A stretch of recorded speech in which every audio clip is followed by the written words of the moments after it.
Good evening, everyone. Welcome to CSIS. I'm Kathleen Hicks. I direct the International Security Program here at CSIS.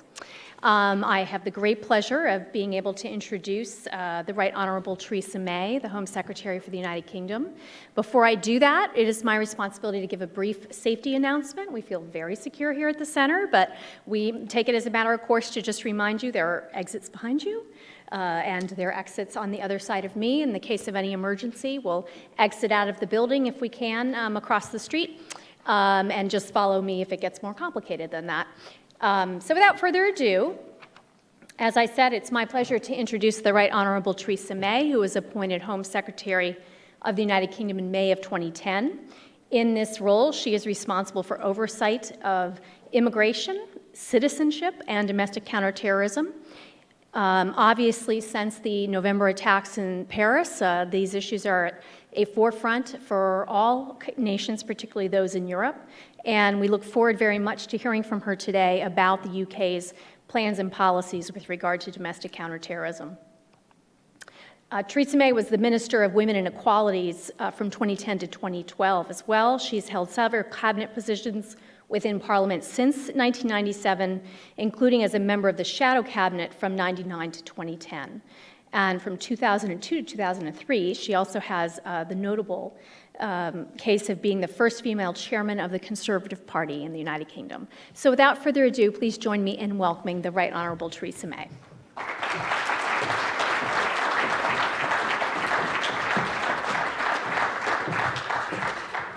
Thank you very much, and I'm delighted to be able to be here in Washington and to be speaking here at the Centre for Strategic and International Studies. For more than half a century, this think tank has been at the forefront of international research and analysis, helping decision makers navigate our volatile and unstable world. In the 5 years since the start of the conflict in Syria, millions of people have lost their livelihoods, their loved ones, the country they call home. Syria's neighbours have provided sanctuary to the vast majority of those who have fled the country.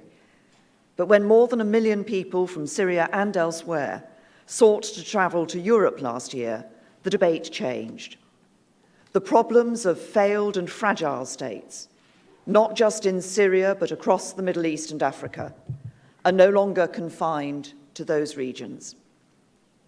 Not only has this created one of the greatest humanitarian challenges in decades, it's also sparked a political crisis within the European Union. It's forced countries to re-examine their approach to migration and border security, and it's made the threat from terrorism more complex than ever before. According to last year's Fragile States Index, a terrorist or insurgency campaign was being waged in 9 out of the top 10 failing states. These power vacuums provide a conducive environment for terrorists, organised criminals, and insurgent groups that do not play by international norms or humanitarian laws. They're able to exploit the lack of effective governance in these countries, unchallenged by corrupt and weak law enforcement agencies, and they're able to manipulate populations resentful of widespread abuse of human rights, promising an alternative to the dysfunction and injustice they already suffer in their daily lives. Exacerbating this changing picture are the same technologies that we all use, exploited by terrorists and organised criminals. Today, there's no need for face-to-face or even direct contact. A cyber criminal sitting in Moldova can attack the online bank account of a pensioner in Minneapolis, while a terrorist sympathizer in Raleigh, North Carolina, can communicate with Daesh in Raqqa. In the UK, we've seen a 15-year-old boy, inspired by terrorists in Syria, jailed for encouraging violent extremists in Australia to conduct a terrorist attack on Anzac Day. This, then, is the new reality. A web of global threats that feed off the instability of conflicts overseas, that exploit modern technology, and which, sadly, are all too often supported by misguided individuals at home. Last week, a sickening video was released online by the terrorist group Daesh. That video featured a small child who, in full view of an audience, was seemingly made to kill others. You may not have heard about this video, just as you may not have heard about similar videos with gruesome content, often targeted at Western leaders, including our Prime Minister and your President. But there will be some people from across America who will have watched this video and been captivated by the twisted message. Daesh is an organization that revels in its own depravity. It has killed hostages in the most horrific way possible. It has murdered hundreds of thousands of men, women, and children, the vast majority of them the same practicing Muslims it purports to represent. The threat from terrorism is not new. When I first sat down at my desk as Home Secretary nearly 6 years ago, the main threat was from al-Qaeda. Now, today, al-Qaeda's senior leadership may have been weakened, but that threat has not gone away. Its affiliates in Yemen and in Northwest Africa remain a serious concern. Al-Shabaab in Somalia recently claimed an attack on a plane flying out of Mogadishu airport, while Boko Haram in Nigeria continue to wage a brutal insurgency against the government. But the hard truth is that Daesh is operating in a way that we have never seen before. At the start of the conflict in Syria and Iraq, some likened this to the Spanish Civil War, or fighters that went to Bosnia and Afghanistan. But the reality is, we've never seen this number, demographic, or range of ages travelling to take part in a conflict, nor have we seen this scale of territorial ambition before. From the UK, we believe that around 800 people of interest to the security and intelligence agencies have gone to Syria and Iraq, including women and families. Independent organisations estimate that up to 11,000 foreign fighters have travelled to Syria from the Middle East. To this, we can add the thousands from Africa, Asia, Australia, Europe, Russia, and the former Soviet Union. In 2014, in its bid to establish a global Islamic caliphate, Daesh in Syria and Iraq directed, inspired, or enabled around 20 attacks in other countries worldwide. In 2015, there were almost 60 such attacks from Paris to Sydney, as well as over 200 attacks carried out by Daesh branches, including those in Libya and Egypt. There have been 16 attacks in Europe over the past 2 years, the majority inspired or directed by Daesh. A number of the terrorists that carried out the attacks in Paris last November received training in Syria. And in Sousse, in Tunisia, a young man murdered 38 people at a beach resort, 30 of whom were British holidaymakers. It was an evil and senseless attack, and the largest loss of British life from a terrorist attack since the London bombings in 2005. In the UK, over the past 18 months, the police and the security and intelligence agencies have disrupted 7 terrorist plots to attack the UK, all either linked to or inspired by Daesh and its propaganda.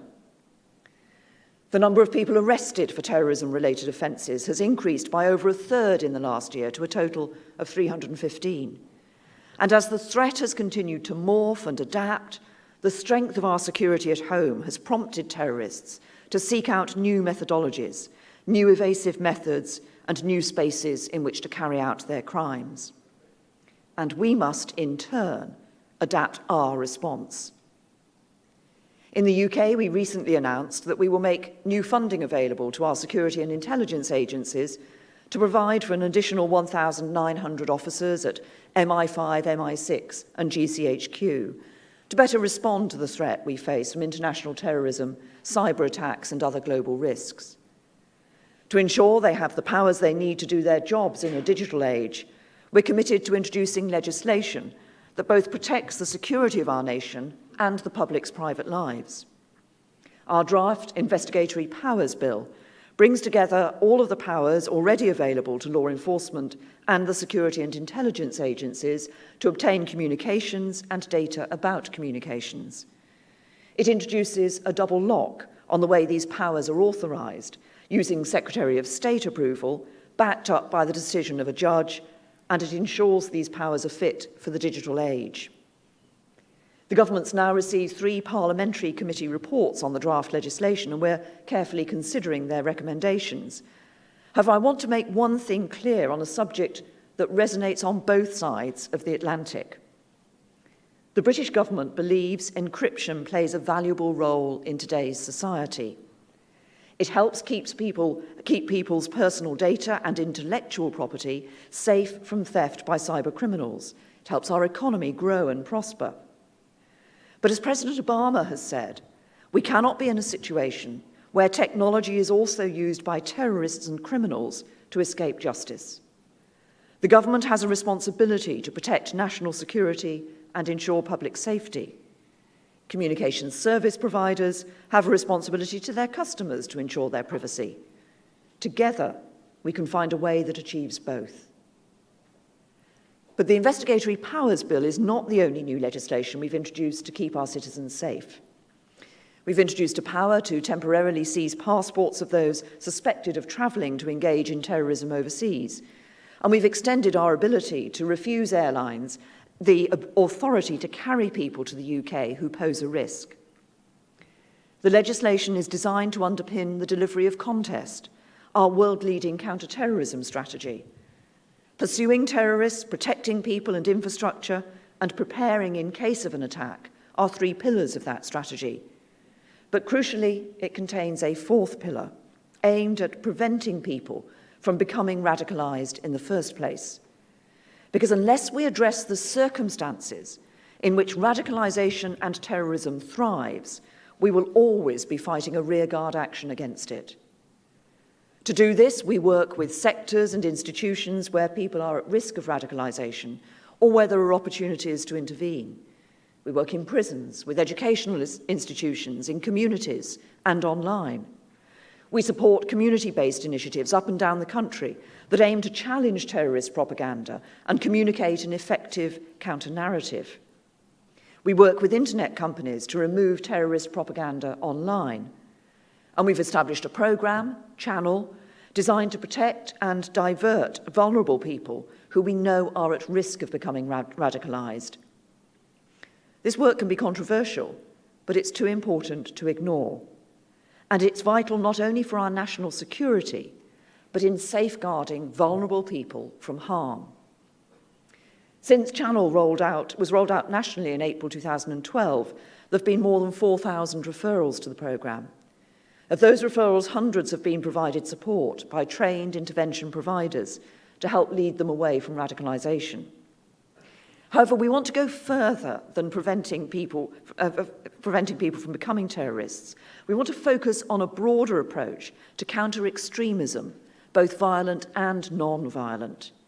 Because where non-violent extremism goes unchallenged, the values that bind our society together fragment. Women's rights are eroded, intolerance and bigotry become normalised, minorities are targeted, and communities become separated from the mainstream. So while by no means all extremism leads to violence, it creates an environment in which those who seek to divide us can flourish. As I've said, our approach needs to continually adapt. That's why the British government is currently reviewing Contest, to ensure the highest priorities are given the right resources, that government departments and agencies have a unified approach, and that we ensure we're making an impact on our counter-terrorism priorities overseas. Because this is a fight that cannot just be won at home. So we must go well beyond traditional counter-terrorism policy. We can no longer afford to see our counter-terrorism work at home and our counter-terrorism work overseas as 2 separate entities. In the UK, we're forming a new joint unit for international counter-terrorism, which brings together existing expertise in the Home Office and our Foreign and Commonwealth Office. And this new joint unit will drive our counter-terrorism agenda abroad. I'll work with partners such as the Five Eyes, as well as influencing and supporting our work with multilateral organisations such as the EU and the UN. Because it's no good arresting a person in your own country if they cannot be brought to justice in theirs. It's no good ensuring world-class aviation security at home if people are not properly screened at airports abroad. And it's no good sharing intelligence with another country if they cannot act on it effectively. And it's no good fighting terrorism in and from Syria if we can't help stabilise that country and its neighbours. Now, I'm in Washington to attend the 5-country ministerial with my counterparts in the United States, Canada, Australia, and New Zealand.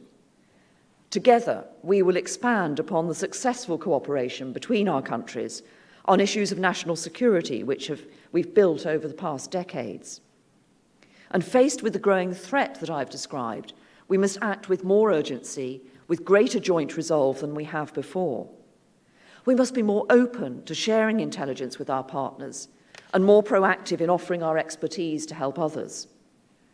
We must counter the twisted narrative peddled by Daesh and show it for what it is, a perversion of Islam built on fear and lies.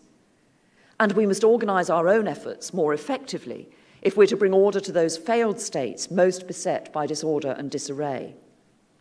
So, at this week's 5-country ministerial, I will be calling for action on 3 key fronts. Action I believe to be essential if we're to defeat extremism and keep our people safe from terrorism. We need to work with vulnerable states to improve their ability to respond to the threat from terrorism. This includes providing advice on crisis management, to helping them combat the extremist narrative, from improving their investigative capacity to strengthening aviation security. For example, following the downing of the Russian Metrojet plane last year, we've been working with the Egyptians on improving security at the airport at Sharm el-Sheikh. In Pakistan and Nigeria, we've well-established programs to strengthen investigatory and prosecutorial frameworks for dealing with terrorism, underpinned by clear human rights principles. And that includes zero tolerance for torture and mistreatment, not only because that reflects our principles, but because we must reduce opportunities for extremists to feed grievance narratives. We would like to do more in fragile states and draw on the expertise of our partners, because we need to be working together with these countries to prevent atrocities happening, not just reacting in response to them. We also need to do more to stop the message of hate from spreading and prevent people from becoming radicalised. I've already mentioned that in the UK we're working with civil society groups who seek to challenge extremist messages and provide credible alternatives. And I'm pleased that last week the United Nations endorsed the UN Secretary-General's Preventing Violent Extremism plan, encouraging a whole system approach to counterterrorism. This is a welcome step, and the United Kingdom stands ready to support other countries with this work. Together with other European Union member states, we continue to build capabilities at the European Internet Referrals Unit at Europol to secure the removal of terrorist propaganda from the internet. The unit has expanded its language capabilities, which now includes Arabic, Russian, German, Dutch, and French.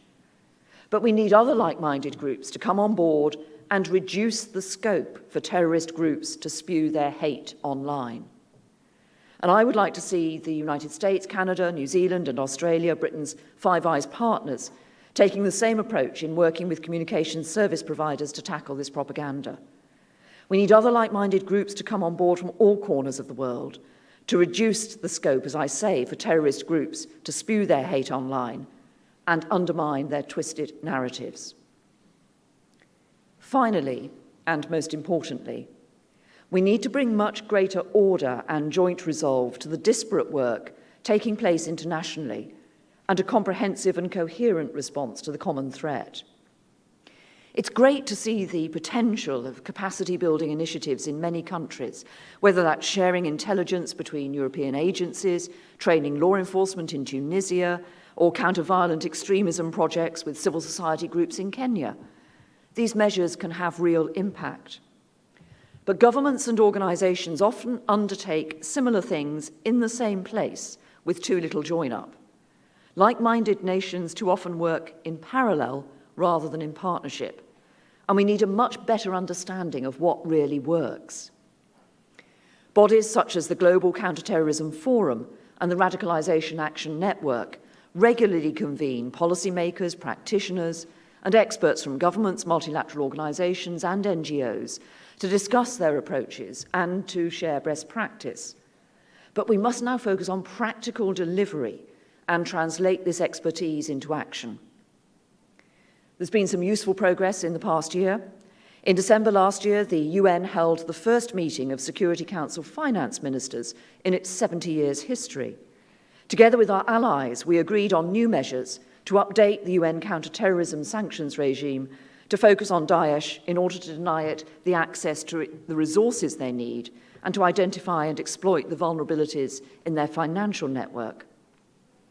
In the EU, after many years of negotiations, we reached agreement on the sharing of passenger name records on flights to, from, and within Europe, a crucial step in supporting our fight against terrorism. Further measures to raise the deactivation standards for firearms across Europe were agreed at the same meeting. But across the board, there is more scope for more action. Better information sharing between countries, more active use of passenger data to identify persons of interest, more thorough exchange of terrorist finance information, as well as work to improve protective security and crisis response.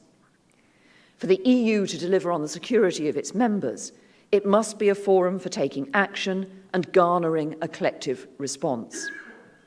And then there is the opportunity we have together as Five Eyes countries to garner collective action. We enjoy the deepest, longest-lasting security relationship in the world. The innovation of the Five Eyes Ministerial in 2013 provides us with a forum not just to share collective lessons on security and counterterrorism, but to take collective action. So this evening I've spelt out three of the most important priorities in our efforts: building the capacity of those governments that need support to counter-terrorism, preventing the pernicious spread of extremism, and ensuring that we collectively match international cooperation with coordinated international action that has real, lasting impact on the ground. Because I'm clear that defeating terrorism requires a global response, and we will not succeed by acting in isolation. This is the challenge of our generation.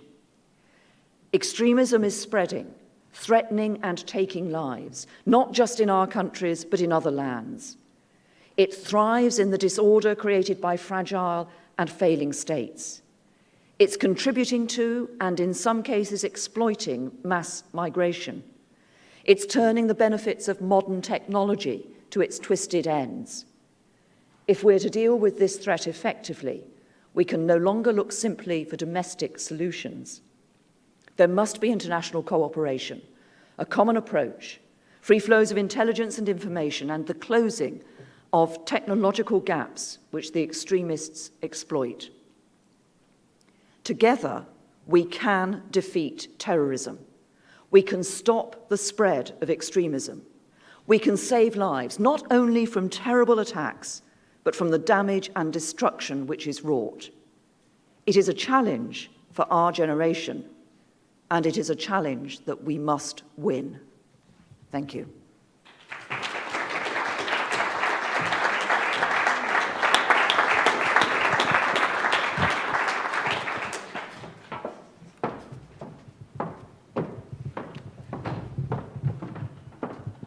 Thank you very much, Madam Secretary. That was a very powerful speech, and I thought what we could do is you and I would just chat for a few minutes, and then we'll open it up to the audience.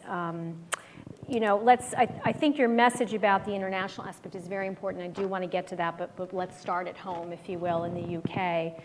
This issue for every one of us, all those countries that are dealing with ISIS, of how you correctly balance citizen rights, what you called, so the private lives of citizens, their security, their human rights, but how you balance that, with their security.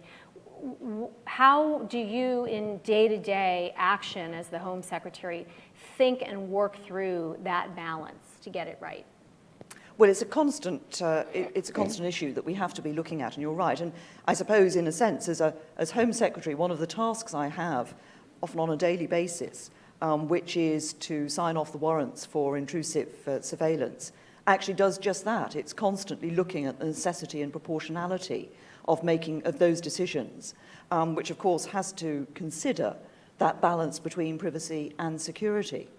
I think it is, and obviously this is an issue that we have been thinking about very carefully in the legislation that we're introducing, legislation we've introduced in the past 2 years, but also our new Investigatory Powers Bill.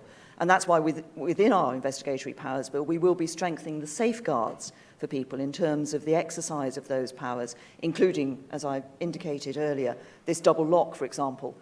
Currently, those warrants I will sign. In future, they would also be signed by a judge, so that people have the accountability of the politician, but also the judicial oversight as well.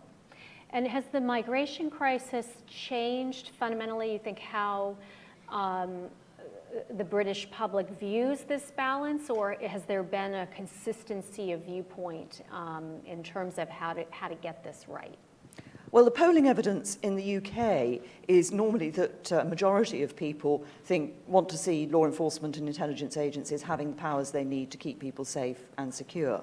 Of course, the migration crisis in Europe has raised some further issues, as we've seen in relation to the possibility of people actually trying to exploit that as routes to get into the EU in order to try to undertake attacks. And that is an issue that we have to be very well aware of and consider as we're looking at how we deal with the migration crisis. Mm-hmm. Also, sticking with the home front for the moment, I mean, I think you spoke very powerfully about the role of social media. Obviously, that's an international challenge, but as a government working in a sovereign territory, you've listed some of the tools, public-private partnerships, community outreach. It really is quite an evolving tool set compared to where counterterrorism probably was 10 years ago. Can you talk a little bit about what, to your mind, what further needs to evolve in that tool set, and maybe a little bit on measurement? You talked about that in terms of building partnership capacity, but it's true in all these areas. How good are you at measuring in the UK, measuring our progress and knowing that we're investing in the right areas for counterterrorism? Well, it's always one of those difficult areas, looking at measurement in the work on preventing people from being radicalized, for example, and counterterrorism measures more generally, because obviously the impact you hope to have is a negative in the sense that you hope to stop somebody from doing something or stop somebody from being radicalized.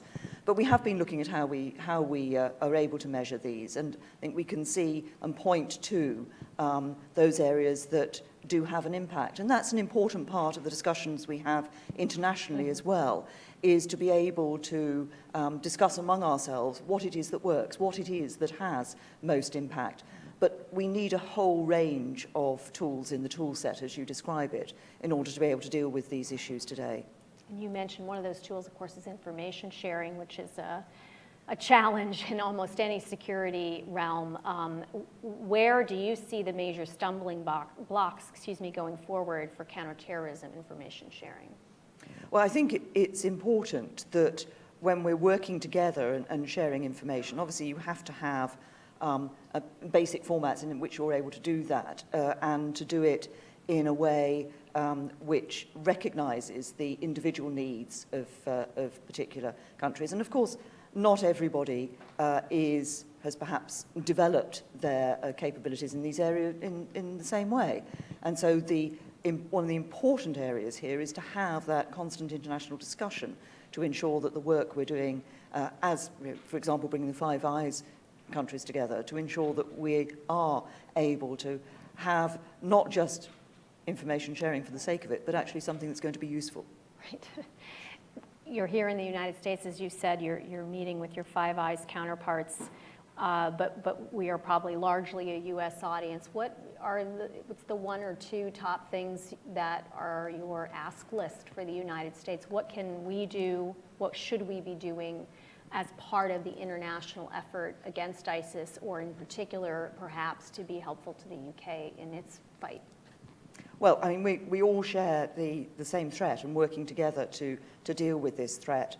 I mean, one of the areas that I've talked about in my speech where we've been working with the United States and others, of course, is this whole area of countering violent extremism, but we would take that further into countering extremism. I think that's a discussion that will be useful. Working within communities, helping communities to strengthen their resilience against the extremists, against the people who seek to divide us. And of course, also in terms of working with the United States, the fact that many of the major internet companies are situated here in the United States is a key issue for us all. Great. Okay, this is what I'm going to do. I'm going to open it up to the audience. The secretary has to leave here at 6:15, so I'm going to group the questions. The questions do need to be on counterterrorism, please, because we have such limited time. So again, I'll take maybe 3 questions at a time, and we'll start over here on the right. Please state your name and affiliation if you have an affiliation. Kim Dozier with the Daily Beast and CNN. Ma'am, in your position in government, you mentioned having to deal with the terrorist threat of refugee flows. With Syrian forces now closing in on Aleppo, possibly Idlib next, it spells more refugee flows north. What pressure can be put on the Assad regime or Russia beyond what's already been put on them to stop this onslaught? Okay, and we'll take a few more. Let's see, we're going to stick on the right-hand side right here, yeah. I'm Mark Hosenbaugh from Reuters. My question is, how do you reconcile, and these are questions I guess you're going to have to deal with over the years, the desire to suppress or somehow control the jihadist use of social media for propaganda purposes with things like the First Amendment in the United States, which apparently, is supposed to grant absolute freedom of speech? And also, how do you reconcile the desire to suppress such messages with the desire of intelligence agencies to actually see those messages so they can try and track the bad guys? Good, and one more on this section. The gentleman in the blue shirt. Sorry, I can't see you very well. David Lawler with the Daily Telegraph. Just wondering, you talked a lot about the need for collective action tonight, and I wondered, does Britain play a more effective role in global counterterrorism within the EU than it would perhaps outside of the EU? Okay, so we've given you really easy questions. Solve Syria, Solve First Syria. Amendment rights, and yes, please go ahead. And it's obviously, I mean, things are evolving in relation to the situation in Syria. We have had the recent discussions that have taken place with Secretary Kerry and Foreign Minister Lavrov from Russia, and obviously the agreement in relation to some element of ceasefire. And I think we all recognise that actually finding a solution to the situation in Syria is obviously what we all want to do, and not just for the rest of the world, but crucially for all those millions of people who have been displaced in Syria, including the several million who are now in refugee camps in primarily, obviously, Jordan, Lebanon, and Turkey, and those who have come through to Europe. And certainly I know that my colleague, Justine Greening, who's out of International Development Secretary, says when she goes to the refugee camps and talks to the refugees, their overwhelming wish is to go home. They want to see that stability in Syria.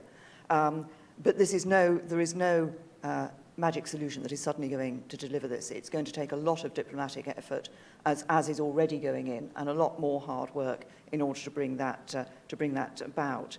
The issue of the jihadists' use of social media, obviously this is a key issue this is, if you like, one of the developments that makes dealing with this counterterrorism today different from what it was in the past. One of the key areas, of course, is the way in which they are using social media to put out their narrative, to encouraging others by the use of that to be radicalized or to take some action. And that's why it's important that I think the mainstream voices who wish to oppose that, who wish to give a different view, a counter-narrative, are helped and encouraged to do that in a whole variety of ways. But we also need to make sure, I mean, we have in the UK what's called the Counter-Terrorism Internet Referral Unit, where the police are able to refer items which reach a certain threshold of illegality and to companies, for the companies to take down. We've been building at Europol with others in Europe, a similar internet referral unit across Europe that is going to work to do exactly that. And I think it's over the last, the CTIU was set up in 2010, and it's taken down 140,000 pieces from the internet. The vast majority of those, I mean, well over 100,000, probably you're talking about 110, 120,000 of those in the last couple of years or so. So the pace at which material has been taken down has increased significantly. Am I surprised that the Daily Telegraph asked about the European Union? Probably not. Look, the discussions in relation to Britain's role in the European Union, obviously there's a European Council meeting taking place later this week. The negotiations have been continuing. I've been clear that what we've seen so far is a basis for a deal, and the ultimate decision will be taken for the British public, by the British public, because individuals will have their opportunity to vote in the referendum. And at that time, obviously, some of these issues and others will be being put forward to the people so that they can make that decision. So it's not for an individual politician to decide, it will be for the British people. Great, and that was our first violation of the counterterrorism only question, so let's try to do better in the next section of folks. We can start right here. Thank you. Madam Secretary, Will Watson with the Maritime Security Council. The United Kingdom, much like the United States, has vast water side aspects as well as rivers that run up through its capital cities, like the Houses of Parliament only meters from the Thames. Can you tell us about the unique challenge you have in trying to safeguard from the water side against terrorism? Okay, and right here, yeah. Yes, thank you. Marisa Lino with Northrop Grumman Corporation. Two-part question, very quick. Is the Schengen Agreement on its deathbed? And B, a slight follow-up to the gentleman who asked about the EU. Should the British public decide that it wishes to leave the EU, would there be technical and legal issues that would make your life more difficult as Home Secretary? Thank you. Okay, sticking right on the border there of acceptable, and this woman right back here. Yeah, thank you. Thank you again for your comments, Madam Secretary. My name is Jackie. I'm from the National Defense University. My question regards your domestic counter-violent extremism programs. A lot of times there's a challenge with governments when they sponsor programs then they have a government face and become seen as less legitimate within the community. How has Britain approached this and found credible partners to kind of mitigate that issue? Great. Thank you. Thank you. Over to you. Obviously, the maritime issue does present a challenge, and that it's important that we ensure that we have the resources, not just, I mean, obviously I'm responsible for border force in the United Kingdom in terms of the Home Office responsibilities, and so the resources at border force, the ability to, for example, with our border force cutters to take action is an important part of that, and also ensuring that the police and others have the capabilities that they need in relation to inland waterways, for example. And some of these were in fact seen in the time of the Olympics, when obviously it was taking, there was a lot of that activity taking place quite close to the River Thames, and the resources were there in the Thames to be able to make sure that it was possible to protect against the possibility of some sort of waterborne threat attacking it. But it's something obviously we constantly have to look at, as you'll be aware from the Maritime Security Council. Schengen, I mean, we're not a part of Schengen, and we won't be a part of Schengen in the United Kingdom. There is obviously, as you know, a lot of change taking place within the Schengen area in relation to borders. Some countries have re-established some controls at their borders as a result of what they've seen in terms of the migration crisis. All I can say is that from the meetings I attend, there is a strong will within those countries who are members of Schengen to try to keep the Schengen Agreement in place and to but they do have certain capabilities within the agreement to be able to exercise emergency controls, for example, when it is necessary for them to do so, and that's what they're doing at the moment. If the United Kingdom wasn't part of the European Union, obviously there are a number of arrangements we have within the European Union, particularly, for example, on law enforcement area, where it would be necessary to potentially negotiate new arrangements for those. So we have a European arrest warrant, for example, which is within the European area. We went through this debate about the European arrest warrant in Parliament a year or so ago, but obviously there were certain arrangements within Europe that would need to be looked at separately if we were not in the European Union. And on the legitimacy of working on countering violent extremism, of course this is always a challenge. What's important, I think, is that one of the things we do is to work with community groups, with those people who want their mainstream voice to be heard, and helping them to do that. But we've done something else as well. Last year in legislation, we put the prevent duty on a statutory basis. So the public sector now has a requirement in legislation that they will have regard to the need to prevent people from being drawn into radicalisation. And this applies to parts of the public sector, including, for example, schools and universities. And it's interesting, we're now seeing a lot of people who working within those environments who are, yes, raising more challenges about what might be going on in institutions. But it is an important part of actually ensuring that people are recognising and looking for the signs of radicalisation and taking action where that occurs. Okay, we are going to finish off with our group here on the left and see if there are any questions on that. They're completely complacent. That's fantastic. So why don't we do, no follow-ons, why don't we do this gentleman back here who's waited patiently, and we'll make it 2 quick questions and wrap up. Yeah. Thank you, Minister. Ryan Brown with CNN. The Europol and the Defense Intelligence Agency both released threat assessments. Europol in January said that there were training camps in EU member states as well as the Balkans that were associated with Daesh. Is your threat assessment that the UK, does that reflect the things you're noticing in your own threat assessments? And as well as the Defense Intelligence Agency said that an attack by Daesh was likely in 2016, or an attempted attack. Would you share that assessment as well? Okay, and I had one last question. Yep, just wait a moment for the microphone. Greetings, my name is Samira Daniels. In respect to your counterterrorism efforts in Britain, in trying to get the moderates to to participate in counterterrorism efforts, don't you think that it produces a kind of dialogue that actually furthers more extremist or it's a special kind of relationships with the moderates that may not really be that helpful? I can't be more specific than that. If I just take that second question first,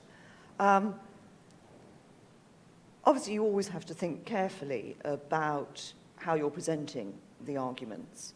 But if you take the view that the very presentation of a counter-argument is going to encourage the narrative that you're trying to oppose, then you end up actually not saying anything, and you just leave the space completely open for the extremists.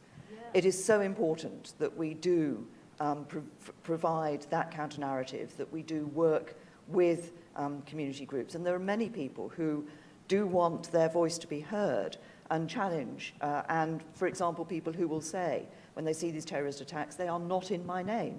So members of Muslim communities who will be very clear, this is not in my name, and will want to come forward and make their views clear.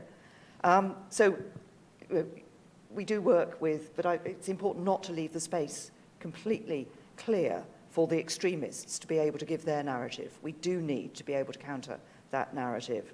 And on the issue of the threat, obviously in the United Kingdom, the threat level is set independently of ministers. It's set by our Joint Terrorism Analysis Centre, and we have 5 levels of threat. We're at not at the highest level, but at the next highest at the moment, which is severe, which means a terrorist attack is highly likely and could happen without warning. Well, Madam Secretary, you have been extremely generous with your time. I know you have another engagement. There's no rest for you on these short trips, another engagement immediately following this. So I just want to ask the audience to join me in thanking you for stopping by CSIS today. Thank you. Thank you.